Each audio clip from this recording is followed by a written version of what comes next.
마가복음 8장 27절에서부터 29절까지.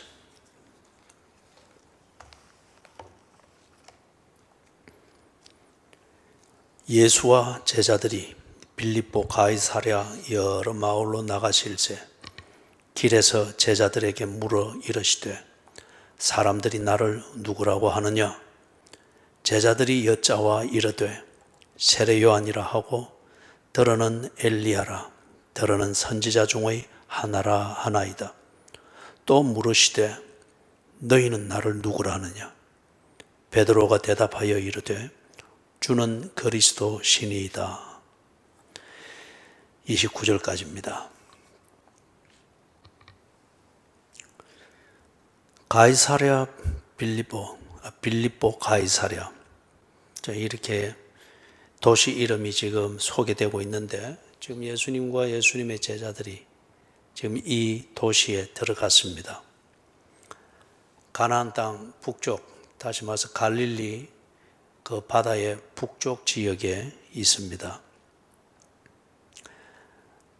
번성한 도시였다 하는 걸 알 수 있는 것은 뒤에 붙어 있는 가이사랴라는 이 말로서 짐작을 할 수 있습니다.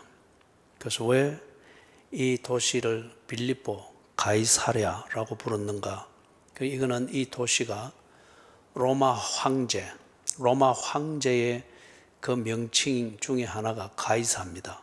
가이사. 그래서 이 가이사에게 헌정되었기 때문에 지금 이 도시 이름에 가이사랴가 붙습니다. 빌립보 가이사랴. 그리고 이 지역을 다스리던 분봉왕, 다시 말해서 로마의 황제가 유다 지역 중에서 북쪽 지역, 이걸 민심을 평온케 하고 로마에 잘 협조가 되는 그런 지역이 되도록 로마 황제의 뜻을 받들어서 잘 통치를 하라, 그래서 임명을 한 그런 지역의 왕을 가리켜 분봉왕이라고 합니다. 그래서 이 지역 가이사랴, 빌립보 가이사랴가 포함되어 있는 이 북쪽 지역을 다스리도록 임명받은 분봉왕은 빌립이었습니다. 헤롯의 아들 중에서 그 빌립이라는 이 아들이 있죠. 그래서 이 아들이 아버지 헤롯 대왕, 그도 역시 유대 전체를 다스리도록 임명받은 분봉왕입니다. 그래서 헤롯에 대한 이 로마 황제의 신뢰와 또는 우정이라 할까, 그의 충성심을 인정해서 그 아들들을 분봉왕으로 세우는 헤롯 대왕의 뜻을 인정을 해준 겁니다. 그래서 헤롯 대왕이 죽고 난 뒤에 자기 아들들이 유대 땅을 분할해서 통치를 합니다. 그래서 북쪽 지역은 빌립이라 하는 이 아들이 분봉왕의 그 권한을 인정받아서 다스립니다. 자, 그런데 이제 이 빌립보 가이사랴 이 도시가, 이 빌립 분봉왕이 로마 황제에 대한 충성심을 보이기 위하여서 이 도시를 헌정했습니다. 그리고 로마 황제는 그 헌정을 받아들였습니다. 인정을 했다는 겁니다. 그리고 이름에 가이사랴가 붙습니다. 자, 그런데 이게 분봉왕 빌립이 하고 싶다고 해서 다 이게 로마 황제가 받아들이고 헌정하는 그런 게 될 수가 없습니다. 예를 들면은 아주 초라하고 도시의 내용도 볼품없고, 그 다음에 도시에 있는 그 민심도 로마 황제에 대해서 아주 적대적이고 그런 내용의 도시인데, 단지 그 도시를 로마 황제에게 잘 보이고 마음을 얻기 위해서 이름만 갖다 붙여서 헌정을 한다. 그거는 받지 않습니다. 왜냐하면 그래 되면 로마 황제의 명예에 모욕이 되기 때문에. 그렇기 때문에 로마 황제가 헌정하는 도시를 받고 그 증거로 그 이름을, 황제의 칭호를 쓰게 하는 데에는 기본 조건이 갖추어져야 됩니다. 경제력도 있어야 되고, 그 다음에 도시의 기본 구조가 제법 갖추어지고 닦여져 있어야 됩니다. 도로든지 건물이든지. 그리고 적절한 수의 인구가 있어야 됩니다. 그 다음 무엇보다도 로마 황제에 대한 충성심이 어디보다도 특출해야 되고, 그리고 그 면에서 밀란이 일어나지 않는 안정된 도시여야 됩니다. 그리고 기꺼이 로마 황제에 대한 충성심을 서약할 수 있고, 이게 그들의 보편적인 정신이게 될 수 있는 그런 증거들이 있을 때 헌정을 받습니다. 그리고 황제의 칭호를 붙여서 이 도시가 로마 황제에게 바쳐졌고, 로마 황제는 이 도시를 기뻐한다. 그렇게 인정이 되는 겁니다.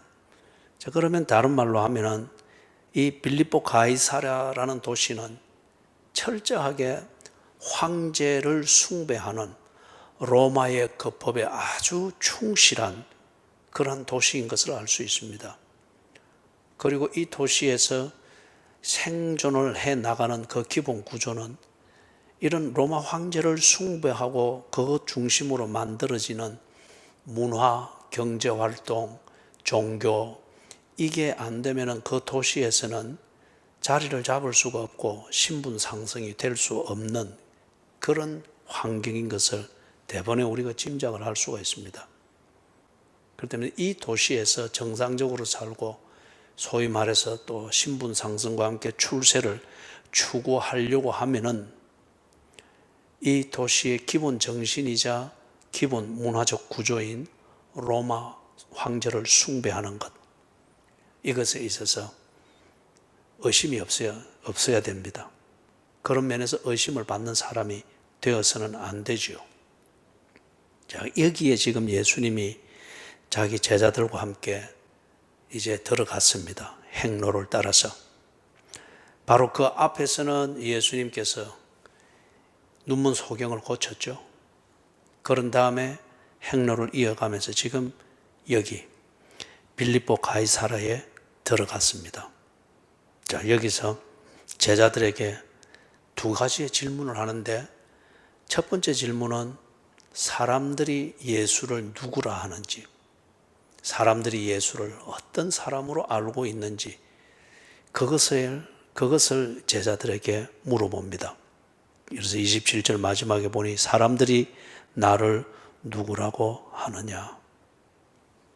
자, 여러분, 왜 예수님께서 이 도시, 로마 황제의 도시이고 당연히 그 도시의 상식이든지 아니면 정신이든지 생활 구조는 당연히 로마 황제를 숭배하고 그 황제를 중심으로 해서 딱 만들어져 있는 것을 예수님도 아실 텐데, 그런데 왜 하필이면 예수에 대한 그들의 지식, 이걸 우리 표현으로 말하면 예수님에 대한 신앙 고백입니다. 이걸 왜 이 도시에서 물어봤을까? 상식적으로 생각할 때에 예수님에 대해서 개인적인 생각을 하는 것 자체가 비상식적으로 여겨지는 도시입니다. 또는 예수에 대해서 개인적인 그런 생각이 있다 할지라도 만약에 그게 로마 황제를 숭배하는 그 종교와 문화, 이것과 배치가 된다고 하면 입 밖으로 뱉어내는 것, 이것을 하는 것이 어렵겠죠. 그런데 왜 예수님께서 이 도시에서 어쩌면 아주 도발적인 그런 질문을 여기서 했을까요? 사람들이 나를 누구라고 하느냐, 제자들에게 물어보았습니다. 그러니까 28절에 사람들의 생각, 예수님에 대한 사람들의 그 생각, 이것을 말을 합니다. 어떤 사람은 세례 요한이라고 합니다. 들어는 엘리야라고 합니다.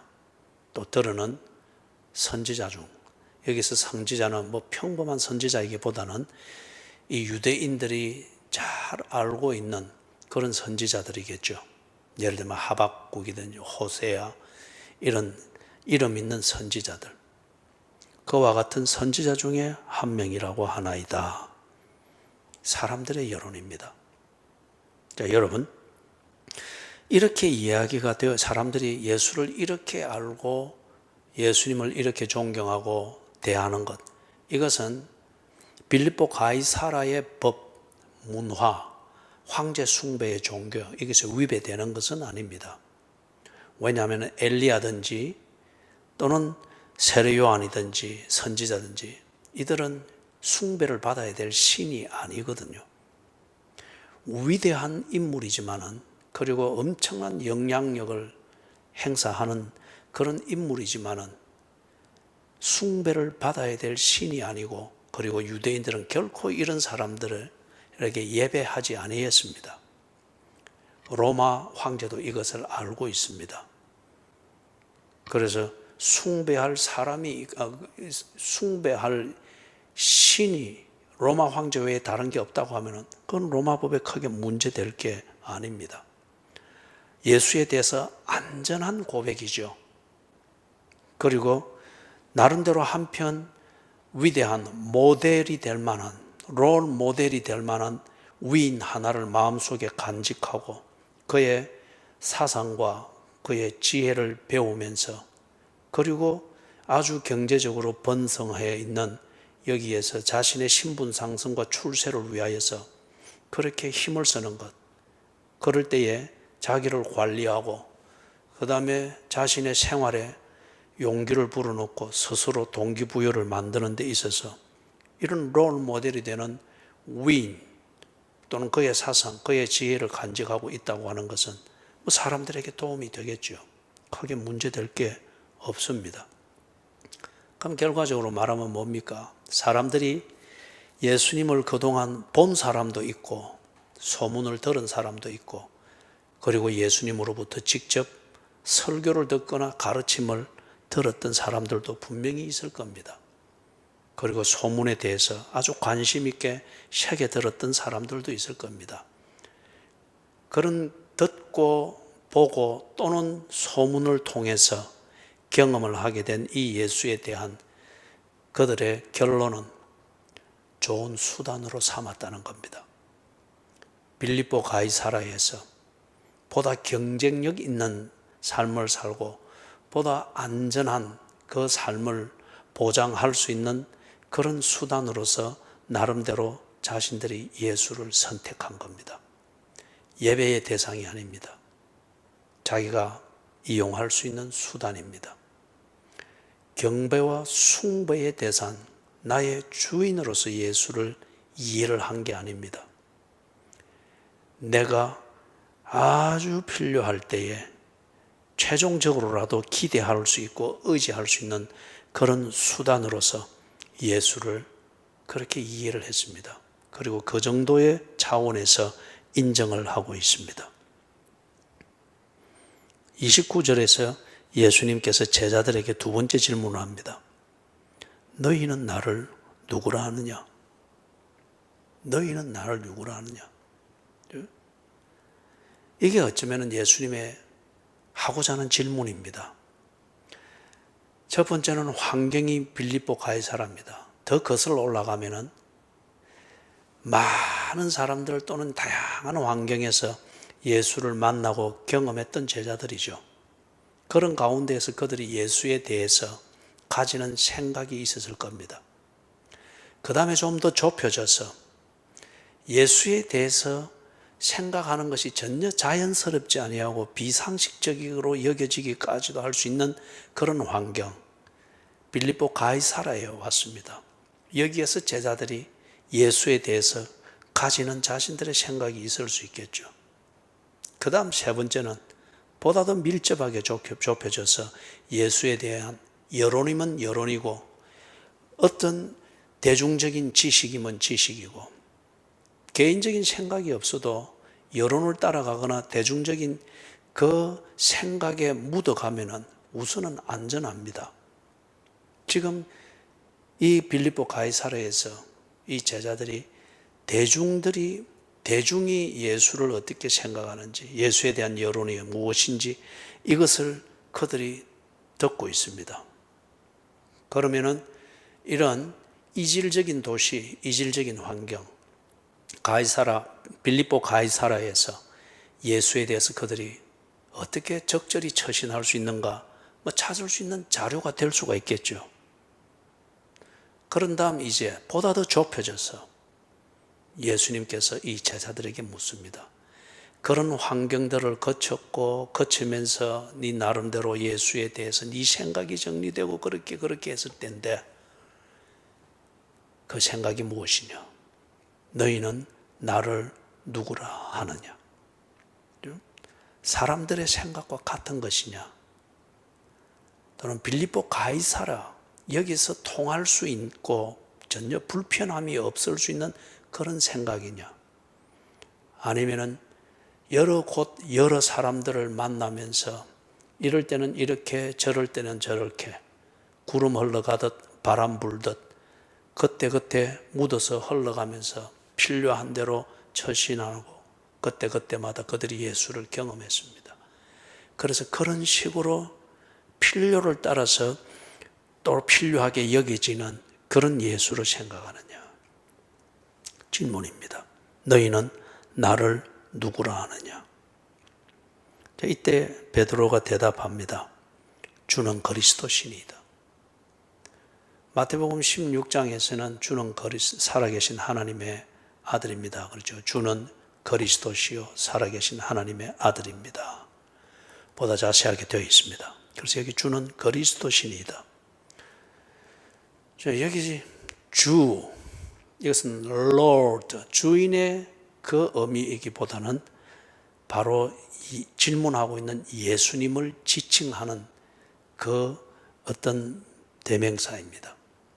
당신은 내게 질문하고 있고 내 앞에 서 있는 그리고 내가 지금 함께 동행하고 있는 바로 당신 예수는 그 의미입니다. 당신은 그리스도입니다.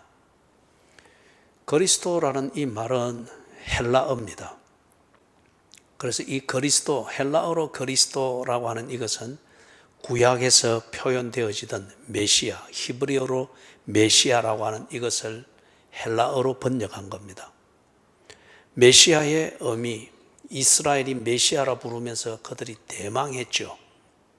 그 메시아는 누구인가 하면은 하나님이 기름 부어 보내는 자라는 그 의미입니다. 어떨 때 기름을 부었죠? 이 감람유를 부어서 그 의식을 했죠. 특별하게 구별되어진 일을 하는 그 직무에 딱 임하는 사람, 그를 공인할 때 그 의식으로서 감람유, 올리브유를 부으면서 그 의식을 했습니다. 영국에서는 자귀를 줄 때에 왕이 칼을 그 어깨에 대지 않습니까? 이것처럼 옛날 이스라엘에서는 이 특별한 직무를 위해서 임명을 받는 사람에게 감람유를 부었습니다. 그때 이 기름을 부어 세우는 그 특별한 직분이 몇 개 있었죠. 그중에 우리가 구약을 통해서 잘 아는 것은 제사장을 세울 때에, 선지자로 공인될 때에, 그리고 왕으로 대관식을 행할 때, 그때 이 감람유를 부었습니다.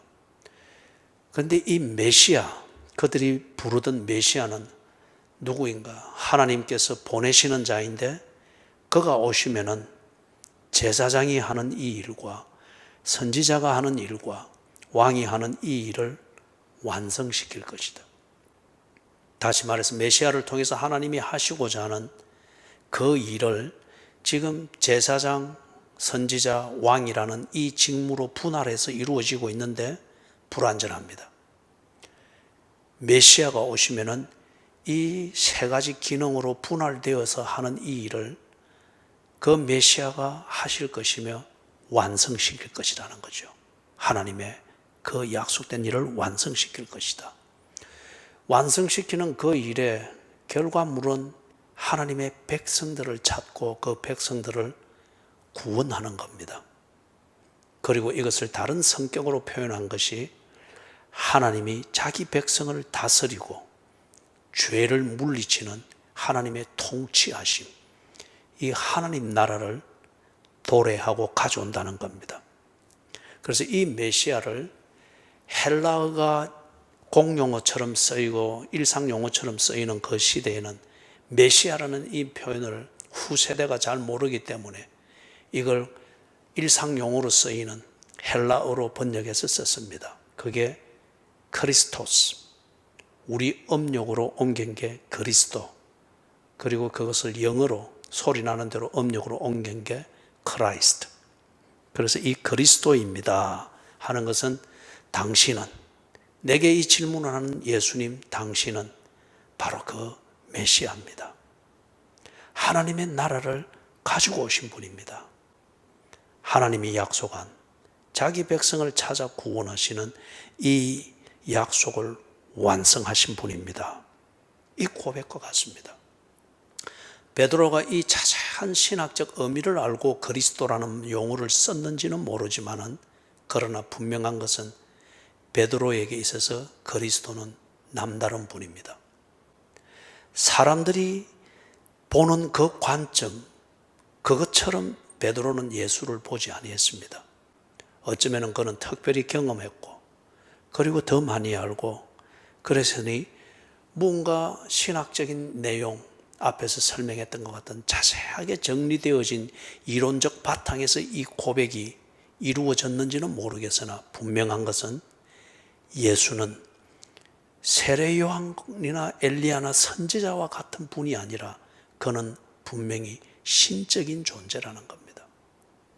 신적인 존재라는 겁니다. 하나님이 보내신 자라는 거죠. 그걸 베드로가 지금 이렇게 고백을 했습니다. 자, 이 부분에서 우리가 좀 더 생각을 해보십시다. 왜 예수님께서 제자들의 생각, 제자들의 예수에 대한 신앙 고백, 이것을 꼭 물어야만 했을까요? 우리가 지금까지 수요일 마가복음을 쭉 해오면서 거기서 흐르는 주제, 그리고 수요일 이 강해를 위해서 우리가 선택한 그 중심 주제는 뭐였죠? 하나님의 나라였습니다. 예수는 하나님의 나라를 가지고 오신 분이고, 그리고 하나님 나라를 완성시키시는 분이시다. 이것을 보여주는 것이 마가복음의 기록이고, 그 관점에서 마가복음이 기록이 되어졌다. 즉 예수님의 생애를 기록하고 있다. 이게 우리 지금 수요일날 지금까지 해왔던 그 강해의 주제입니다. 그렇기 때문에 예수는 곧 하나님의 나라이시다. 예수가 동행하고 함께하고 있는 이 자리는 바로 하나님의 나라이다. 그리고 예수가 인정한 자, 그리고 예수가 받아들인 자, 그래서 함께 동행하고 있는 그 사람은 지금 하나님 나라 안에 있는 것이다. 이걸 알도록 하기 위해서, 이걸 깨닫도록 하기 위해서 특별히 예수님께서 이 12명의 제자들을 언제나 데리고 다니면서 동고동락하면서 더 많이 보게 했고, 더 깊이 듣게 했고, 질문과 대답을 통해서 더 많은 그런 친밀하고 개인적인 대화들을 나누었죠. 그런데 여기 지금 8장에 오기까지 이 제자들이 남다른 무언가는 깨닫고 있지만은, 베드로가 이렇게 대답하는 것처럼 남다른 그 무언가는 깨닫고 있지만은 아직 제대로 보지는 못합니다. 그래서 특별히 예를 들면은 앞에 14절에서부터 21절에 나오던 그 내용 중에 특별히 17절에 보면은 8장 17절, 예수께서 아시고 이르시되 너희가 어찌 떡이 없으므로 수군거리느냐? 아직도 알지 못하며 깨닫지 못하느냐? 너희 마음이 둔하냐? 18절, 너희가 눈이 있어도 보지 못하며 귀가 있어도 듣지 못하느냐? 또 기억하지 못하느냐? 이걸 우리가 2주 전 수요 예배 때에 이 부분을 구체적으로 보았죠. 그만큼 보여주었고, 오병이어 기적에 이어서 똑같은 성격의 그 기적, 칠병이어의 기적을 또 보여주었음에도 불구하고 그들이 놀랄 뿐 깨닫지는 못했습니다. 예수가 메시아인 것을 깨닫지는 못했습니다. 일반 사람들보다 좀 더 많이 복잡하게 알고는 있을지 모르나 아직 예수가 메시아이며 하나님 나라를 가져왔고, 그 하나님 나라가 지금 이루어졌음을 그들이 아직 보지를 못하고 있었단 말이에요. 그래서 그 어두운 눈이 밝혀져야 된다. 다시 말해서 너희들이 많은 것을 알고 많은 관심은 가지고 있으나 제대로 볼 수 있는 눈은 여전히 소경과 같다. 그 눈이 떠여져야 된다 하는 이걸 알도록 하기 위하여서 22절에서부터 26절에 나오는 이 사건, 소경의 눈을 뜨게 하는 것, 이걸 보게 하셨죠. 다시 말해서 이 제자들이 아직은 소경과 같다는 거예요. 예수님에 대해서 아는 게. 그렇기 때문에 지금 예수님이 이 자리에 와서 물어본 겁니다. 그 다음에 앞에서 그 컨텍스트를, 환경을 설명을 했던 것처럼 지금 이 빌립보 가이사라에서 자기들이 그렇게 깨달았다 할지라도 예수를 그리스도로 고백하고 경배의 대상, 예배의 대상인 신적 존재로 인정하는 것은 쉽지 않습니다. 로마서 10장 10절에 있는 것처럼 마음으로 믿어 구원에 이르고 입으로 시인하여, 마음으로 믿어 구원에 이르고 입으로 시인하여 의에 이른다고 했습니까? 이게 내 마음의 깨달음이 있다 할지라도, 그러나 이대로 사는 것, 그것은 정말 조심하도록 만드는 그 환경이 지금 빌립보 가이사랴입니다. 여기에서 예수와 로마 황제, 예수를 따르는 삶과 로마 황제 덕에 살도록 이미 구조화되어져 있는 그 사회에서 살아가는 것, 이 대립 속에서 지금 물어보는 겁니다. 첫째는 이제 네 눈이 뜨여졌느냐? 두 번째는 네가 예수를 아는 그 중심대로 사는 신앙 고백이 준비되어 있느냐? 이걸 묻는 겁니다. 베드로가 주는 그리스도 신이이다. 당신이 바로 경배받아야 될 신적인 존재, 메시아이십니다. 그 표현 자체로는 그렇게 이해할 수가 있습니다. 사랑하는 여러분, 예수님이 지금 우리에게 이와 같은 질문을 하고 내가 예수에 대해서 지금 어떤 중심을 가지고 있는지 이걸 묻는다고 하면은 당신의 대답은 무엇입니까? 당신은 예수를 누구라 합니까? 참 쉽지 않겠죠. 그죠? 쉽지 않겠죠. 어쩌면 지금 이 상황 자체를 통해서도 우리는 이걸 쉽지 않다고 하는 것을 충분히 검증할 수 있을 겁니다. 교회에 모여서, 함께 모여서 눈으로 보면서 이 예배를 드릴 때에 이 질문 앞에서 대답할 수 있는 것, 그리고 지금 여러분들이 컴퓨터 앞에 앉아서 영상을 통해서 이 질문을 들으면서 여러분이 생각할 수 있는 정리, 분명히 다를 겁니다. 환경이, 그리고 그 환경을 감지하는 나의 감각이 내 고백의 내용을 얼마나 휘두를 수 있는가 하는 것을 우리가 충분히 검증할 수 있는 상황입니다. 우리가 살아가고 있는 이 사회는 예수는 구세주다, 이것을 인정하기에 적합한 환경일까요? 우리가 살아가고 있는 이 상황에서 예수는 구세주입니다. 그리고 그 고백대로 내가 그렇게 사는 예수의 종, 예수의 시민, 하나님 나라의 시민, 이것을 고백한다면 우리가 현재 살아가고 있는 이 상황, 살아내기가 쉬워질까요? 얻을 유익이 많을까요?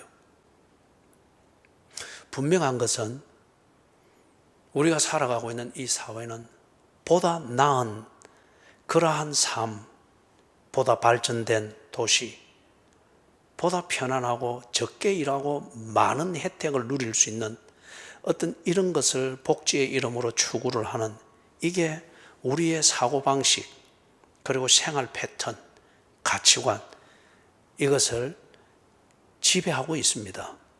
그리고 이 지배력에서 벗어나는 그 무언가를 하게 될 때는 그 사회 또는 이 상황에서 스스로 도태되어지는, 이게 자연스럽습니다. 이 사회에서 어떻게 출세하며 어떻게 신분 상승을 하는지, 그게 프로그램화 있다고 이야기할 수 있을 정도로 딱 규격화되어 있습니다. 예수는 그리스도이십니다. 이걸 고백하고 그 고백을 따라 소신껏 살기에는 너무도 맞지 않고 이 고백이 들어갈 수 있는 여지가 없는 딱 구조화되어져 있는 그 틀이 있습니다. 향락주의, 물질주의, 문화주의, 외모지상주의, 어떤 이런 것으로서 지금 내가 제대로 살고 있는지, 그 다음에 내가 뭔가 출세나 성공, 신분 상승에 합당하게 살고 있는지 그걸 측정하는 바로미터로 삼고 있습니다. 향락주의에 내가 더 많이 깊이 적응이 되어 있는가, 물질주의에 깊이 적응이 되어 있는가, 그리고 문화주의 또는 외모지상주의, 이것에 경쟁력 있게 내가 그만큼 깊이 적응되어 있는가, 이게 언제나 이 사회에서 살아가는 사람들을 긴장시키고 또는 그게 어떤 의미에서는 동기부여가 되기도 하고 추진력을 만들기도 합니다. 이런 게 지배적인 사고방식이고 문화가 되고 삶의 구조를 이루는 이 21세기 빌립보 가이사랴, 우리가 사는 이 상황, 이 사회에서 당신은 예수를 누구라 합니까? 예수님이 지금 이것을 우리에게 묻고 있습니다. 1년 내내 예수를 배웠습니다. 그리고 1년 내내 예수를 경배하는 시간을 가졌습니다. 그리고 1년 내내 교회 중심으로 그리스도인의 삶의 문화를 몸에 익히기 위해서 훈련받고 책망받고 교훈받고 위로와 격려를 받으면서 지내왔습니다. 이 교회를 둘러싸고 있는, 그리고 여러분의 교회 생활을 둘러싸고 있는 삶의 환경, 그 삶의 상황, 거기서 예수님이 당신에게 질문합니다. 당신은 예수를 누구라 합니까? 그 고백, 그 신앙 고백의 내용에 따라 당신의 삶의 질과 그리고 당신의 삶의 환경이 전혀 다르게 여러분에게 나타날 수 있습니다. 하나님 나라 백성으로 살겠습니까? 로마 황제의 시민으로 살겠습니까? 하나님의 백성으로 여러분이 살아왔던 그 시간들 2020년을 하나님 나라를 우리에게 주신 하나님은 기억할 것입니다. 그리고 주는 그리스도 신이이다. 이 마음의 고백과 입술의 시인, 이걸 따라 살고자 하는 여러분의 2021년을 왕이신 예수가 지켜주실 것입니다. 이 세속사회의 시민이기를 원할 때에 하나님은 당신을 지켜줄 수 없습니다. 하나님 나라의 시민이기를 원할 때 하나님은 당신의 시민들을 책임지십니다. 보람된 연말이 되기를 바라고, 그리고 여러분의 왕이신 예수 그리스도를 우러러 보면서 그분의 통치력을 실감하면서 새해를 맞이하게 되시기를, 신앙 고백 위에서 송구 영신 되시기를 주님의 이름으로 축원합니다. 아멘. 하나님, 모든 교인들에게 눈을 떠서 예수를 볼 수 있도록 은혜를 베풀어 주시옵소서. 그리고 예수 그리스도를 깨달으며 믿으며 입으로 시인하는 우리의 삶이 예수 그리스도를 통한 하나님의 통치를 받는 하나님 나라의 시민으로 사는 삶이 되도록 눈을 열어주시고 귀를 열어주시고 우리의 손과 발을 다스려 주시고 우리의 영혼을 청결하게 해 주시옵소서. 예수 그리스도의 이름으로 간절히 기도드리옵나이다. 아멘.